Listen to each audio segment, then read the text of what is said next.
Welcome to the Adaptation Fund's Innovation Spotlights. Today we're here at our third spotlight. We hosted our first one yesterday, we had one this morning, and now we're coming together for this third one. Just a quick recap on what we've been past already. So this morning we looked at cities. Marcus, you were there with us. What was a highlight from this morning?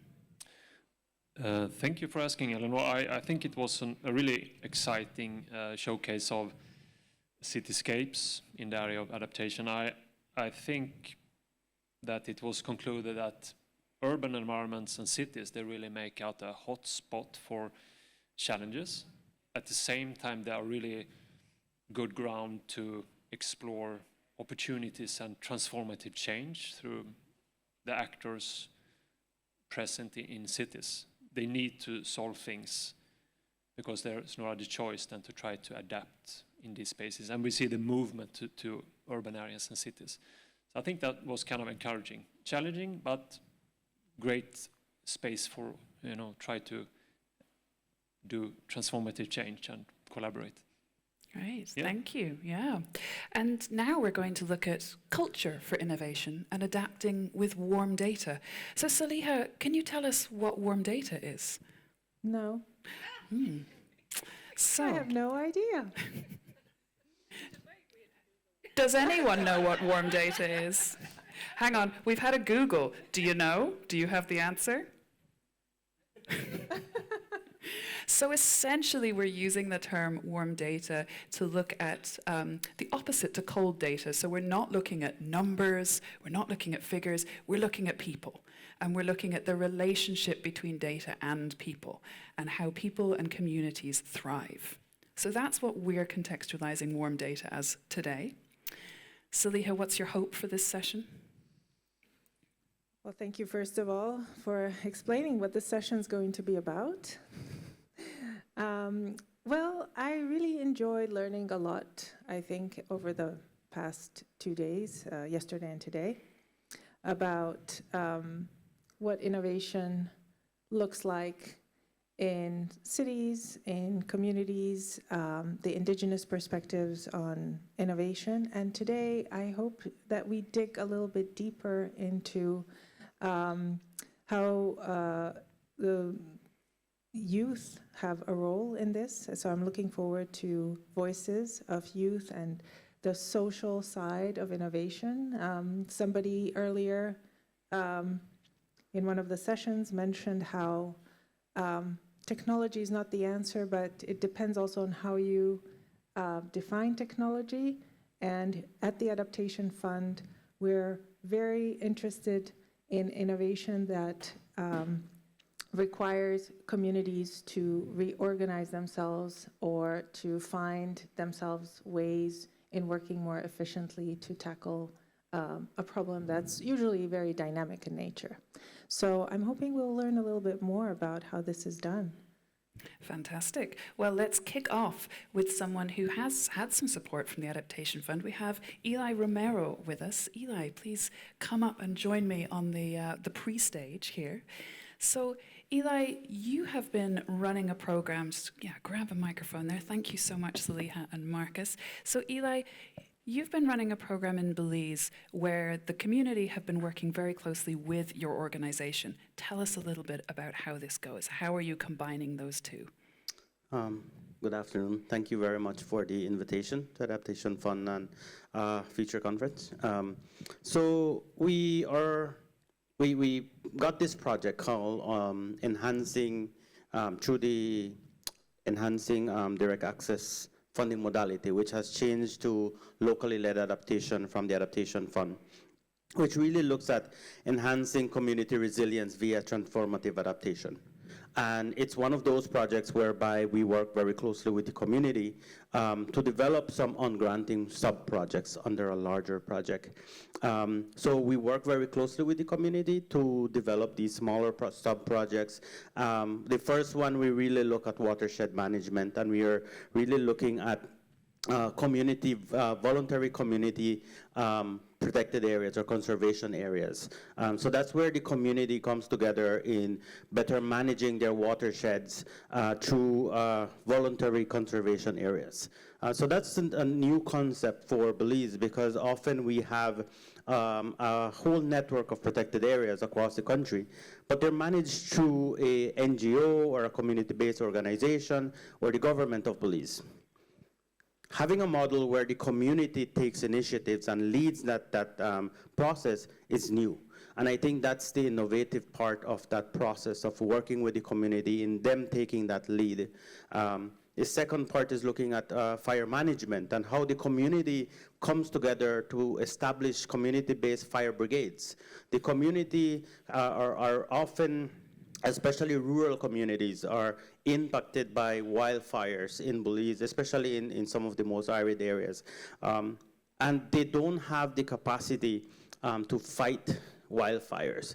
And by the time the National Fire Services gets there, the fire is out of control. So how can we build their capacity so that they can start to respond on their own? So we're giving them the capacity and the resources to do so. The third part is really looking at food security. How do we support them so that they can start to look at some success stories using technology, as Saliha was mentioning, and traditional knowledge, combining these two to develop some plots whereby they are able to start to produce food more efficiently, but then combine that with nature-based solutions so that they can create a business model whereby they can generate resources and at the end of the day support the financial sustainability of the program. The fourth part of the project is really looking at how can they access financing. Communities have a very hard time accessing financing. They don't have the capacity to develop many of these projects, and even when you get the projects on the ground to start to implement, being able to implement a project, being able to report and be accountable for it is a challenge. So we're partnering with academia through the University of Belize, whereby we're developing a program whereby we're going to be able to provide capacity opportunities to them that are tailored to their needs, that are really answering to that call whereby you're not coming to them in a very technical approach and telling them, oh, this is a logical framework and this is a complicated budget. How do you bring it down? How do you build up that capacity from the bottom up? And the third part is really the fifth part, is looking at how do we better prepare them in terms of flooding. Belize, the northern part of Belize, had a flooding this year. One of those floodings that you get over a century. Communities that had never been flooded over my lifetime and even my parents' lifetime got flooded. Two of those communities that we're targeting are part of this program. How do we improve better drainage systems and better planning in the community? How do you get them to change their perspective of how they are part of the solution? A lot of the issues whereby it comes to flooding is because of improper drainage and also because we don't maintain them. A lot of it is due to solid waste management. How do we start to engage the community that they are able to engage with local actors and local community stakeholders and government and non-governmental organizations so that they can start to be part of those solutions and then also be able to be stewards. We're also doing a similar part in the capital city. You might think the capital of Belize is very small. The total population is under 400,000. So our capital is also relatively small. But there are some areas that because of the expansion and improper drainage system and planning, these communities or these small areas are being flooded every time it rains. So it becomes like a catchment area. So we're working with them to prepare them and provide them with the necessary infrastructure and resources to better prepare and respond to these climate impacts. Great, thank you. So 5 different ways in which you're working with them. You say we're working with them, but this is we, right? You mentioned as well that your family are from some of these areas that you're working with. So this is part of your community too? Yeah, I live in Belmopan, but I'm originally from the north. And actually the entrance to my village in the northern part was inaccessible during this 100-year storm that passed and flooding. So it affects a lot of people across the country. Belize is very small, but it's many of these coastal areas. About 50% of the population is within 25 kilometers from the coastal areas. So a lot of these people are vulnerable. We're a small economy that's very dependent on local production, so food production is very important. Fire management is also very important. The year before, so this year we had excessive rains over a very short period of time. It was not even a hurricane, it was just a tropical wave just sitting over the country and just dumping so much rain over Belize.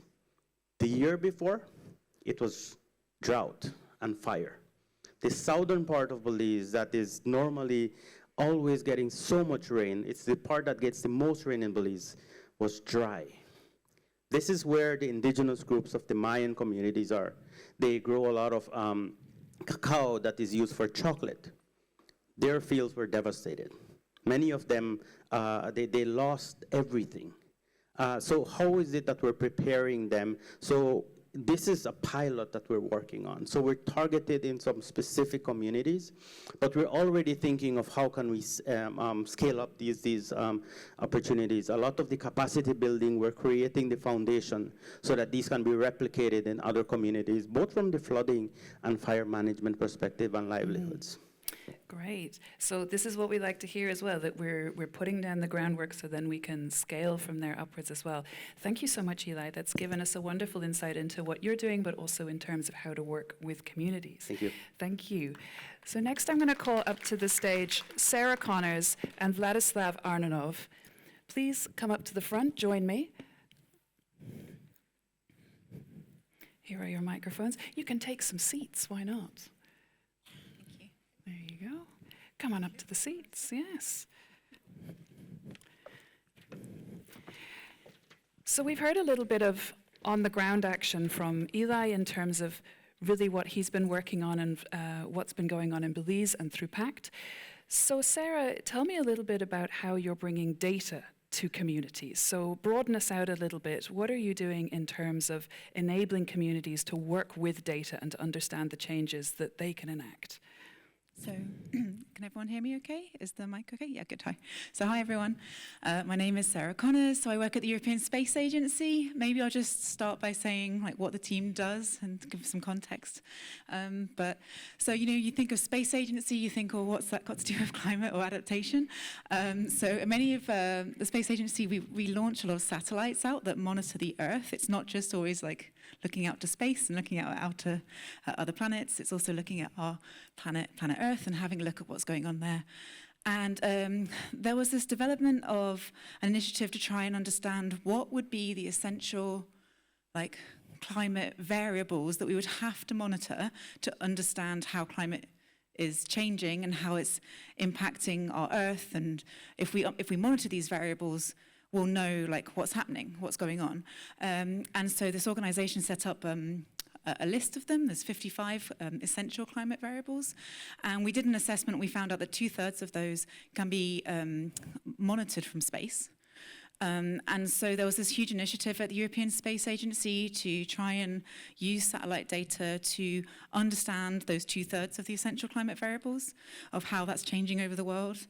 On a global scale. And so that's what the team that I'm part of, we have this climate change initiative that is producing these long-term, decades and decades long global data sets, so cold data, on these essential climate variables, understanding how climate change is happening over the world. So that's where I'm coming from. But saying that, it's not just ESA, it's not just our cold data satellites that are spinning across above the world. We would be nothing without the communities that we engage with and the researchers that we engage with. They're the experts there. They're able to really take the zeros and the ones that these sensors can measure and then put them together into useful data and information that many people from all over the world can use. So I should say that all the data the cold data that ESA produces, it's open access, it's completely freely available. So anyone who wants to learn more about how these climate change variables are changing in the region they're interested in, they can go in and download and use that data for whatever purpose they want. So we collaborate with researchers from all over the world to develop these really useful data sets. Could you give us an example of the use of your data really coming down to the community level? Yes. So what can I say? So actually, I was looking at some data. One of the things that strikes me is that when we're talking about warm data and like linking that to cold data, I think the link there is storytelling. And like the experiences that you see. And so the previous speaker was talking about, we've seen this flood that's happened that didn't happen in my generation, didn't happen in my parents' generation. And then when you can combine that with data that you've been measuring over decades and decades, and you can back up that lived experience together with the raw, like, cold data as well, I think that gives it extra power. Like, you've got two lines of evidence there coming together to help tell that story and why it's important. And a recent, we were looking at two different data from our initiative recently, which was looking over the Amazon. And so we have something that's called land cover change, where you can map on a spatial resolution and also over time how land changes. And so you can see the Amazon rainforest, and you start seeing like these rectangles, that appear over, and you get more and more of these rectangles that appear over the years and years and years, and this is where it's being deforested and turned into agricultural use, whether it's illegal or legal, that's another thing that Earth observation data can help with monitoring. But we tracked that and we put that on top of wildfire data that you also measure from Earth observation, and you could see, not everywhere, but there were patterns where you could see there would be a fire, and then like a year or two later, you'd see these rectangles appear. And we looked into that more and more, and you can see that some of these fires are not naturally caused, they're being purposefully set. So then it clears the forest, so then you can then start creating like agricultural areas as well. Mm-hmm. And so by building in these multiple like data sets, you start being able to tell the story of what's going on, and that can complement the lived experience as well, and like come together to be like greater than the two individual narratives, if that makes sense. It absolutely makes sense, yeah. Thank you, Sarah. So if we're bringing the data to the communities and then we're enabling action, we're enabling them to change and to innovate, what is the process of evaluation within this? Vlad, tell us why evaluating is important and how we can use tools to help us do that. Sure, thank you. And very good afternoon to everybody. I'm Vlad Arnaudov from the Adaptation Fund, and I'm from the evaluation unit of the fund. So if you ask me about why evaluation is important, probably that is the only way for us to understand if adaptation has been successful, and I'll explain why. Normally, if you have an adaptation project, by the end of the project, you know what you have done in expectation to help communities to adapt to climate change, or you have done something to support adaptation moving forward. But whether adaptation has really occurred or not, probably you don't know at the end of the project, only from monitoring data that you have received. And this is why you actually need to conduct evaluations, which basically collect both the cold data and the warm data, so you get information from different data sets, you interview communities, and that helps you eventually see whether you're on track to achieve adaptation or not. One thing that we do in the Adaptation Fund, which actually helps a lot generate evidence and also lessons about success of adaptation and how we can improve, is the ex-post evaluations that we do. So we pick up also projects that have completed implementation 3 to 5 years ago and check again whether the outcomes have been sustained and whether impact has been achieved. Now, let's talk about tools, because evaluation is not a linear process. It's not a straightforward process. You actually have to collect, as I said, both the cold data and the warm data. That involves interviews, that involves also observation data. And Processing all of that data, making sense out of it is actually time-intensive and work-intensive. And some of the tools we can use to speed up that process and also make it more efficient is artificial intelligence. And this is one of the things that we are currently trying to use also in our work. And this is something that helps better understand the underlying processes and generate really valuable insights and evidence and learning for adaptation. And I was looking actually at the logo of this conference, which is Accelerating Adaptation Action. And what comes from evaluation is really something that helps you accelerate the action and learn and do things better as you move forward. Okay, fantastic. Thank you both very much. It's been a pleasure to have you up here on the stage. Thank you for having us. Thank you. So I'm now going to call up to speak to us. Thank you. Thank you. So we have Gina Zervergo. And Gina, you have been working on an action platform. So you are trying to help our innovators when they're beginning the process. Yes. Tell us a little bit about that. We've heard a bit about data coming in, evaluating, coming out. How do we kick things off? Great.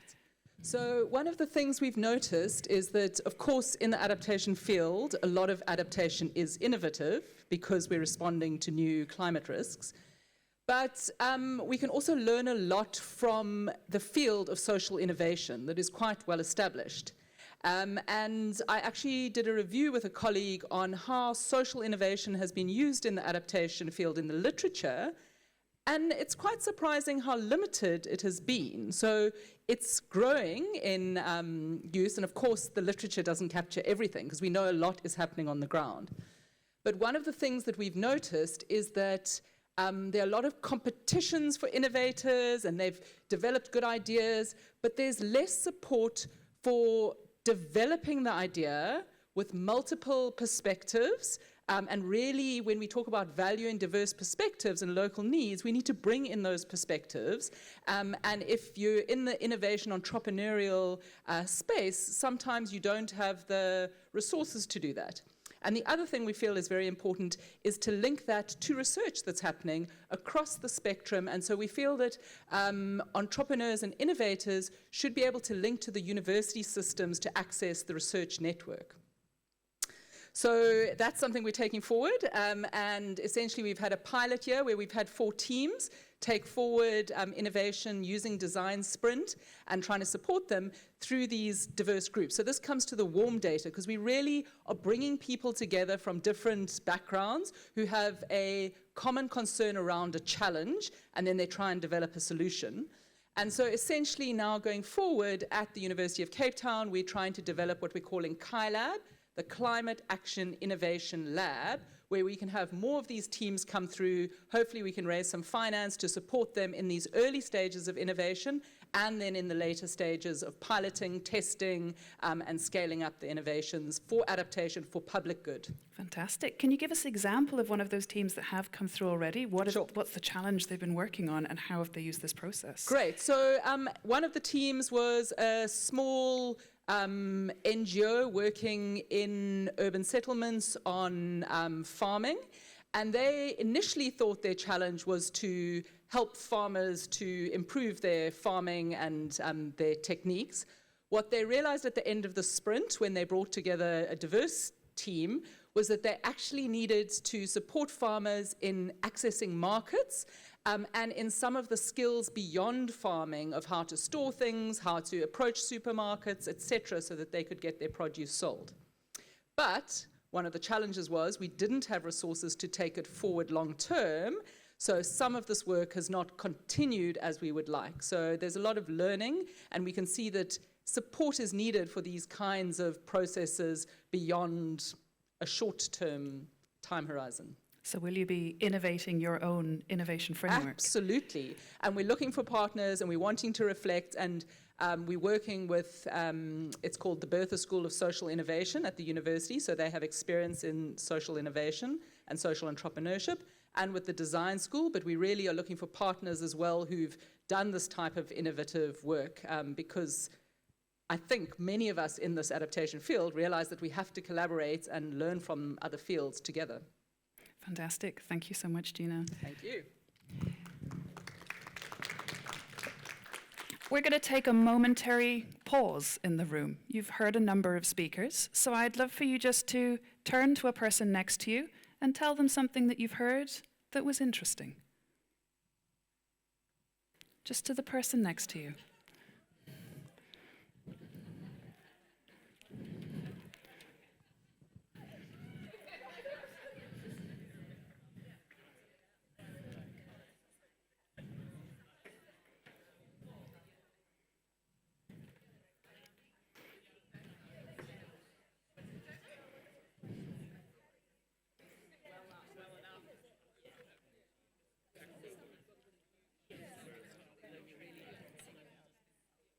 Come on up. Come on up.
Okay, welcoming you back to the front of the room.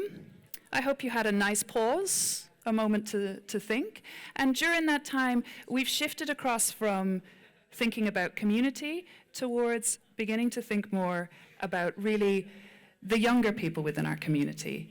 Who are the youth innovators and what are youth doing? So I've been joined on the stage by Katisha Paul and Jana Whale, who come to us from British Columbia. And Katisha, I'm going to start with yourself. Can you tell us what is the power of youth as innovators? It is for Jana. Yes, sorry. I'm not going to start with Katisha. I'm going to start with Jana. Jana, with you. The power of youth globally. How are we innovators? What are we doing? Yeah. First, Sigdim Hanak, Gantkabawilsa. I'm a Silkswa Jana Whale Wae, Gitsan Gitamax Ni'i. My name's Jana Whale. I'm from Gitamax First Nation on my dad's side. I'm also Cree Métis on my mother's side. And I work for the Pacific Institute for Climate Solutions based out of the University of Victoria. But, you know, first and foremost, I am a young Gitsan woman. You know, in our communities, youth play a very important role. There is this understanding that youth are going to be the ones who are responsible for passing down the teachings at some point. So you're being brought up by your parents, your grandparents, with the understanding that one day it will fall to you to lead. One day it will fall to you to be the one responsible for passing on all of the things, the language, our culture, our knowledge down to the next generation. And because of that acknowledgement, because of that responsibility, our youth are already leaders. You know, our youth are already able to, you know, present themselves in a way that is powerful and articulate, and there is an acknowledgement within our communities that, you know, youth are leading the way, and they're meant to be leading the way because that is part of their responsibility. They are upholding their practice and their law and our law. So I think maybe as more of a local perspective, I think that youth are absolutely leading the way. And I think, you know, just even being here, seeing other young people is really inspiring. And it's one of my favorite parts of coming to events like this, where you get to see other youth, you know, taking up space, you know, taking the mic and not being afraid to share what they need to share and what they feel is important to, you know, in their own leadership, in their own journey. So, yeah. Fantastic. Thank you. Katisha, tell us a little bit. Yes, I think that does deserve a round of applause.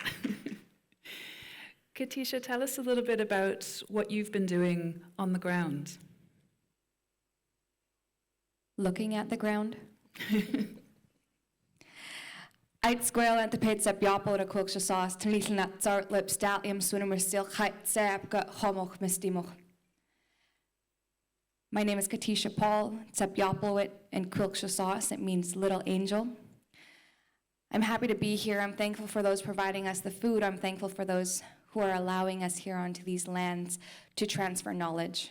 And that's exactly what it is the transfer of knowledge. There's a story I've been told about a grandmother who walks with her granddaughter. They go out into the forest, walking along. Grandmother reaches down and grabs a rock and says, "Granddaughter, hold this rock." She hands it over. Grandmother says, "Now say, I'm a rock." Granddaughter replies, "I'm a rock." At first skeptical, this young girl kept on walking. Then she started asking more questions. "Well, grandmother, am I a flower?" "You are a flower." "Well, what about water?" "You are water." It's about understanding that we are not better than. We understand as young people that we have to humble ourselves to understand that we as human beings are not just the caretakers of the land, we are also the witnesses to her work. We note in our prophecies through our stories that we have gone through 4 changes. We're in the 4th one right now. Mother Earth knows how to adapt. And for us as young people, we understand because we witness her work. Flowers are blooming at different times of the year to signify the changing of seasons, not in an alignment what we have as the regular calendar year, but on her own time. And it's about us recognizing that she is in ceremony. Us as young people learn from her how to have good relationships with one another. You look at the whales, the Quatholamachin, who are holding their babies, their young, dead babies, on their heads and bringing them around, holding ceremony for their loved ones. Respect, honor. That's what our young ones are doing now, because we don't need to look outwards. We look inwards. We look down to the ground. We say, I am Earth. Thank you. I think it was a mic drop moment. Yes.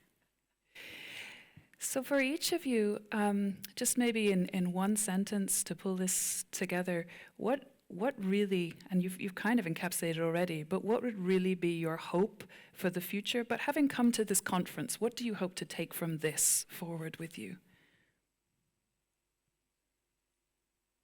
Yeah, I think, when I think about hope for the future, I think about, all of our, if you're not familiar with the history in Canada, it has been pretty abhorrent what has been done to our people. And honestly, I think about the future being now. I think about my grandfather, and the fact that I'm even in New Zealand sitting on this stage speaking to all of you is pretty incredible. We're being afforded opportunities that we rightfully deserve. And to me, that's hope. It feels like, I'm not that old, but it feels like we're finally being listened to. I'm seeing more of myself in these conferences. I'm seeing more of my family's stories present in these conferences in a way that I didn't see even in high school. It's really incredible to see just the shift that's happened even over the past 5 and 10 years. And I think that is something to be hopeful about, is we've been able to make that shift, and we just have to continue that good work now.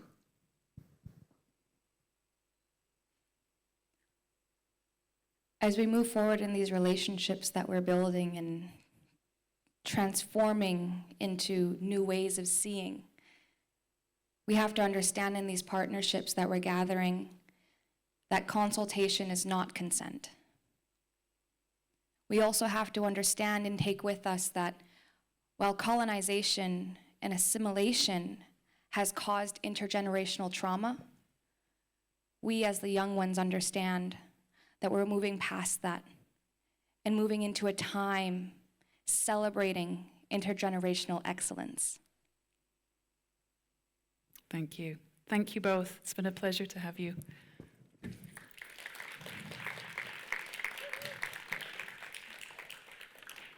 So, on a hard act to follow, we're going to call Voisili Mayo up to the stage. Let me grab you a microphone.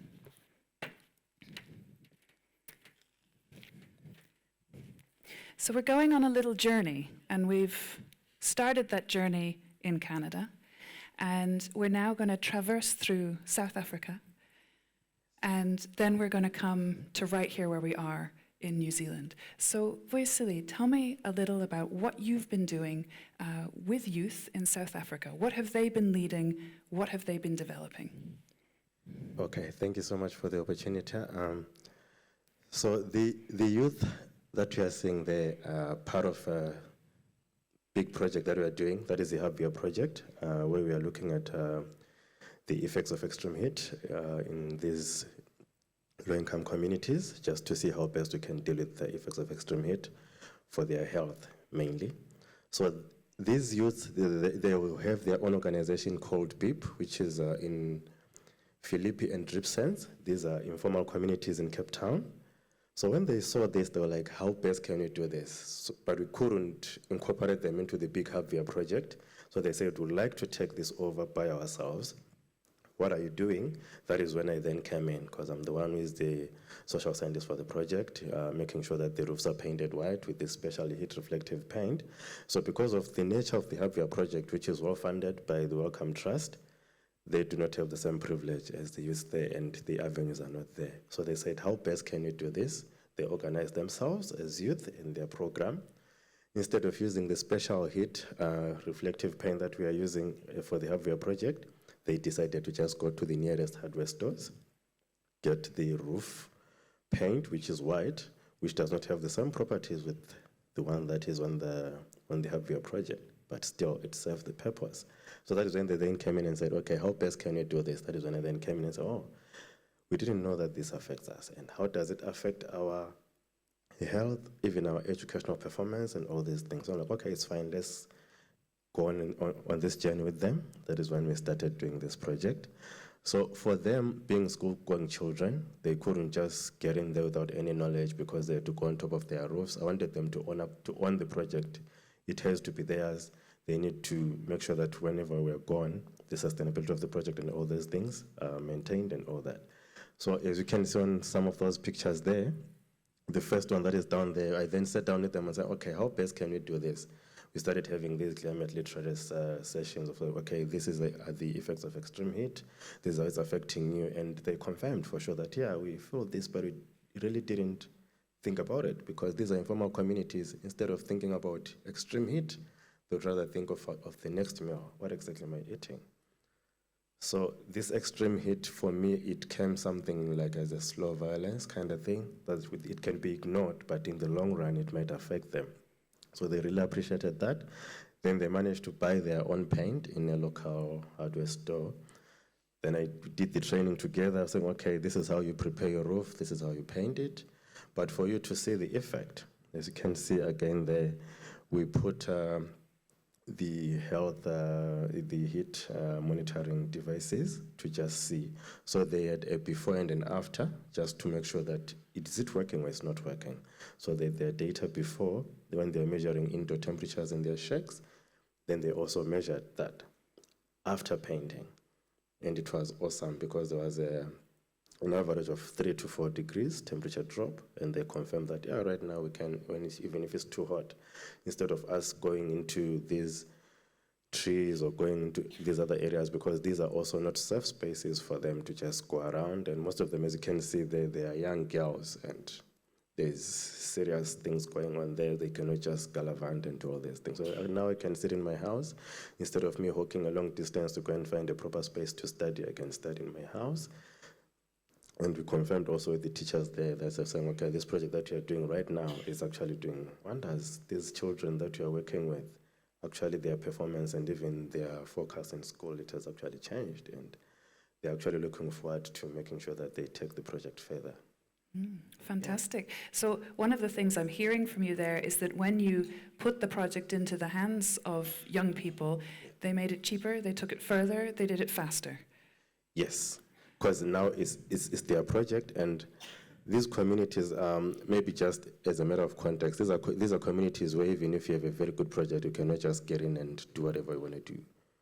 So the best way to do it is through them. And when they took it, even now, even in terms of upscaling and all these things, it's now easier, especially if they are supported with maybe finances and all that. This can be done in a whole lot of spaces, and improving, instead of just improving their health, it will also improve a lot of educational performances and even the mental health state.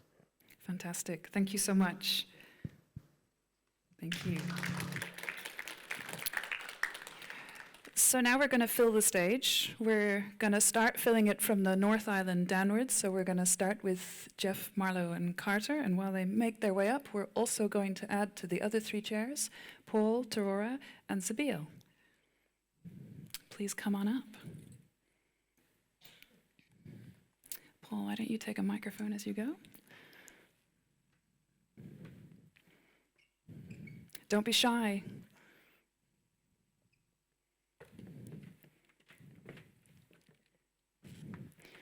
Welcome all.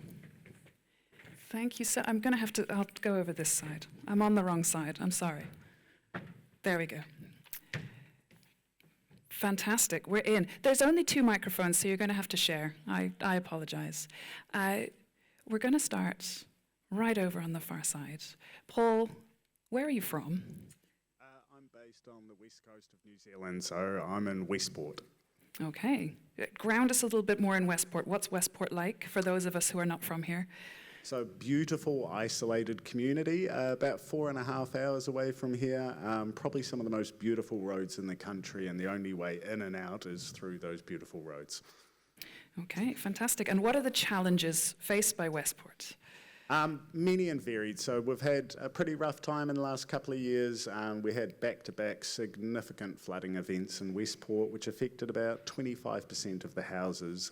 Prior to that, we also had a cyclone move offshore, which again, so the sort of storm surge went through. But above and beyond that, we've also got a high deprivation rate. So there's a lot of people doing it tough.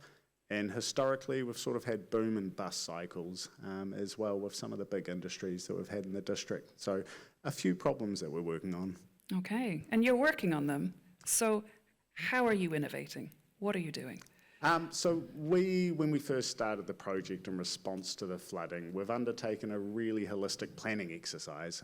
So a master planning exercise that really looks to address what does intergenerational and transformative adaptation look like for this community? But that's pretty simple in the background to do. Some of the innovation that we put in place was the participatory design process. So a really deliberate design process, engaging with youth and meaningful engagement as well. But the participatory design, that's what really brought the journey and grounded it back in the community.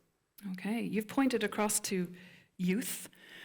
So, yeah, Paul, I don't really know why you're in this section, because no offense, but I'm not sure you're quite as young as some of the others. So we'll pass across to Tarora and Zabil. What is it you've been doing? What's been your role in this? And I asked that question openly. Please take it. So just at the beginning, we just were invited along to the workshops, and we weren't really sure what it was about. It was a bit of a scary concept, moving the town. But as we got more involved in it, we realised how much deeper it goes. It's a very intergenerational project over a very long time. And so we became more and more involved, and we had some amazing discussions with our community, and that led to us presenting to council about the youth perspective of what we believe should be the future of Westport. And we ran a youth workshop. Sorry, I feel like I'm talking about everything. We ran a youth workshop where we asked the local youth council, which I run, what they thought should be the future of Westport. So we got a broader perspective of everyone, and they were really engaged, which was awesome, because I think they've never really been given a platform before to have the opportunity to see what they want for the future. I think that something that we've done a lot of is thinking about the youth that are also coming up, generations behind us. So we were brainstorming what we want for that youth and what would we want and what we'd need. So more jobs and opportunities, a safe space for the youth that people can discuss, come together, activities that the youth can do and get involved in. And how involved are you? Involved. We went to all the workshops. We've done a bit of behind the scenes stuff. We try, I think. Yeah. We also had the opportunity to do an interview with John Campbell as part of the TVNZ documentary on Westport. It's mainly just been also getting the youth involved, like obviously having conversations with the local high school students about what is actually going on, because I think there was a lot of like not knowing what's happening. It was a bit scary thinking about the future, so just being able to actually explain to people what's happening and get their opinions without, And sorry, go ahead. even talking to like the older generations that were at those tables and getting them to switch like their thought process, not just thinking about now and Westport now, thinking about it if it's their grandchildren, what they'd want to do, and How do you get an older person to switch their thought process? Try to get them to understand where we're coming from and giving examples and opportunities of things that we think would be good, and then they'd be like, oh yeah, I think that'd be cool. Getting them to think like us, if they were us, what would they want? I think one of the most important things is like having mutual respect. So listening to their ideas and really having a discussion. So we're not telling them what they should do and they're not telling us what we should do. We're having a conversation about how we can work together to make intergenerational change. Okay. And is Westport working together? Yes. Yeah, fantastic. Okay.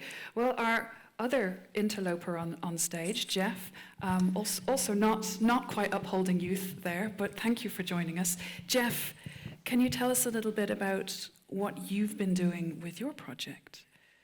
Well, I'm actually here representing Dr. Eric Rasmussen, and he unfortunately was unable to come down and join the conference, but he will be presenting tomorrow at 2 o'clock in the Waitaki room.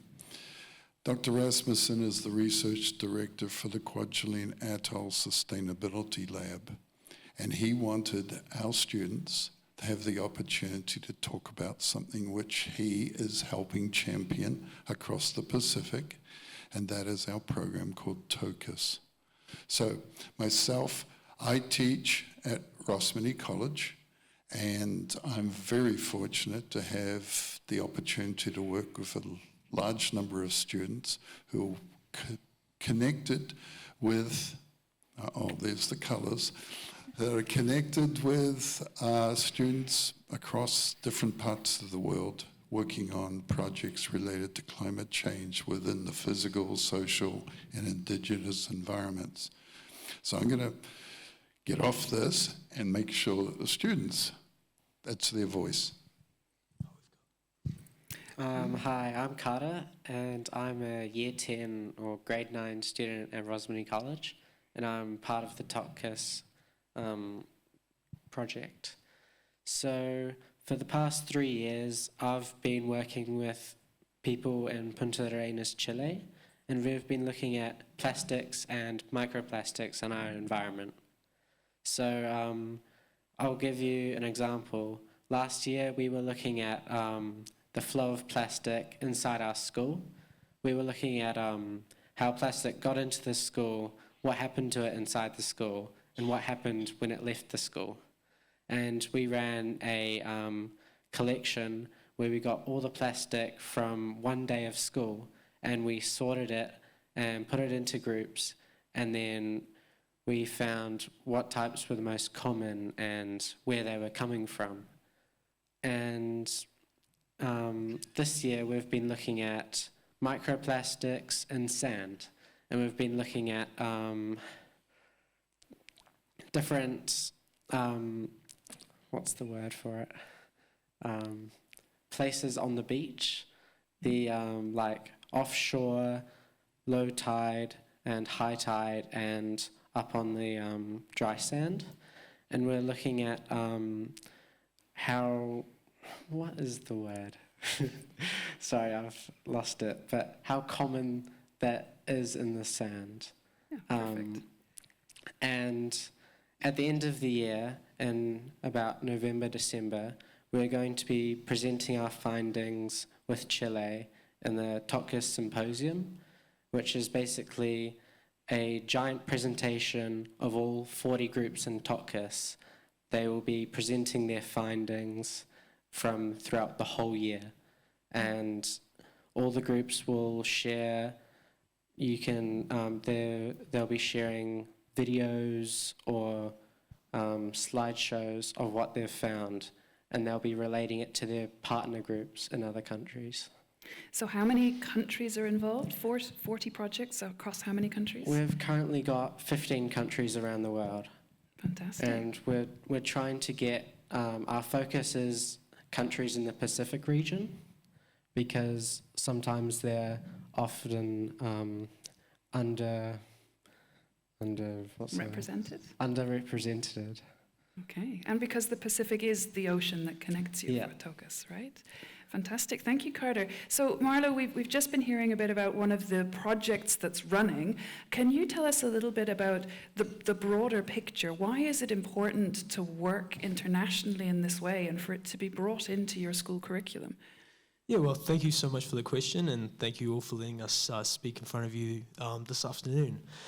But fundamentally, I think TOCUS plays into this larger goal of getting students and teenagers involved in the conversation.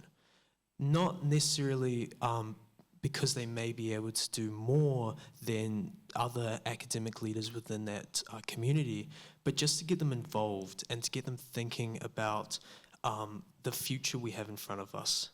You know, it's very easy to see that we've got a lot of amazing people in front of us and a lot of amazing leaders in the world today, and I think that's represented amongst you guys. You guys are doing some incredible work, but I think about us seeing that within you guys and seeing the jobs and the projects that you're working on to better our futures. I think it's quite optimistic for us. It builds on it makes us feel hopeful that there will be a great future there for us. But I also think that it plays into this wider message of hope that your projects, the things that you are studying, the communities that you are helping, there'll be someone here or there'll be someone out there who's a young person today who'll be willing to continue that, and someone who is going to follow in your footsteps, because climate change and adaptation, it's not something where you stick a Band-Aid on it and the problem's solved. It's not an event where everyone sits down and it's games, like it's over. You know, it's something that's going to be passed down to generations. It's something that we are continually improving. It's something that we're continually working on. And I think if you improve and include youth within that conversation and even add them to that greater picture, you end up giving a lot more longevity to the projects that we are working on here today so that we can have a future there tomorrow. Fantastic. Sabine, can you see that in the work that you're doing, where you're really on the ground with the people? Are you seeing that? Yeah, I am. I just agree with what he says about the future and, the youth having to take part in that and being involved in our future as well. Yeah.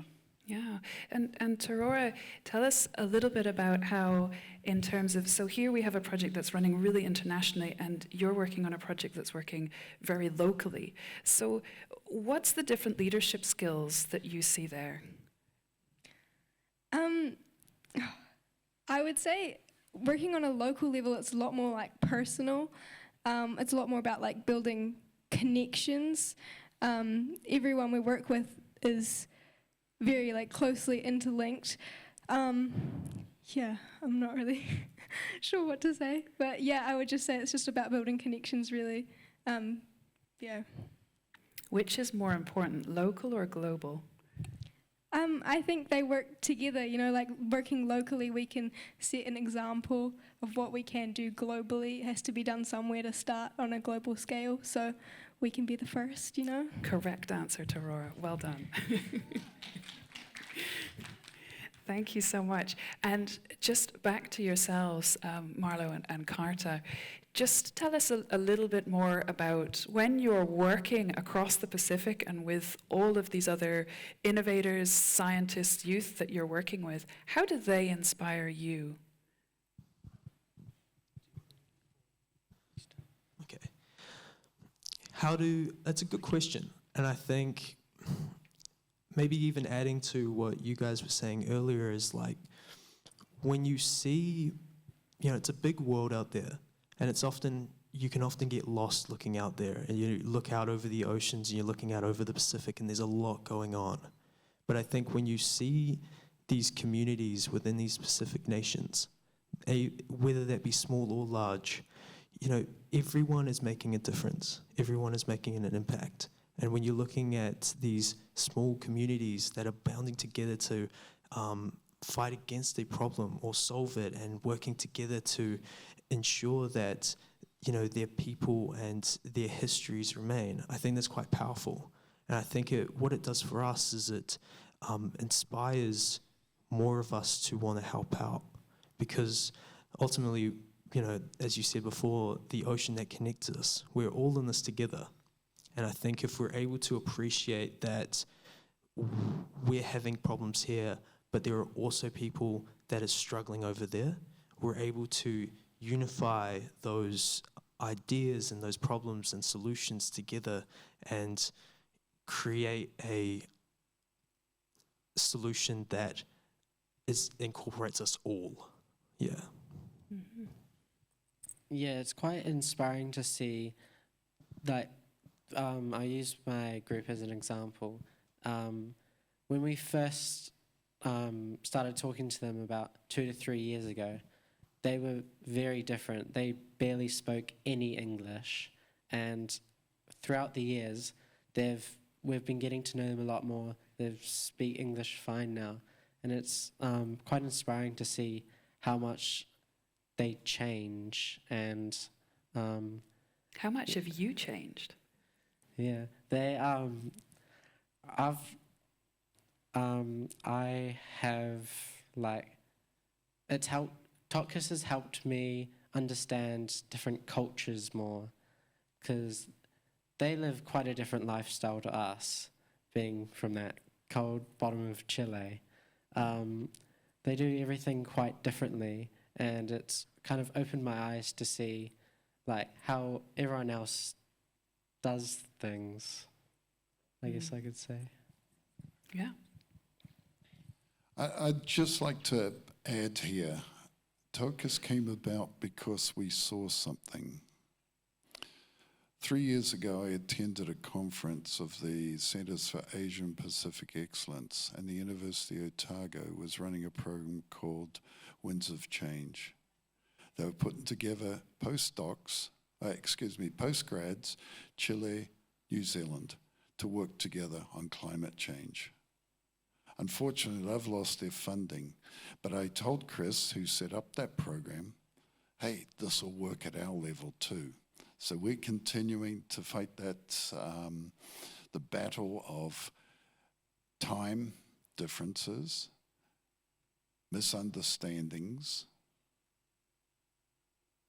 and it's working.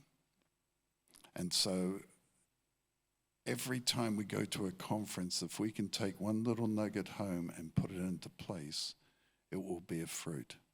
And so I do encourage you to make the most of those opportunities if you hear them. I'm certain that's why you're here, because you have made those opportunities come to fruition. Thank you.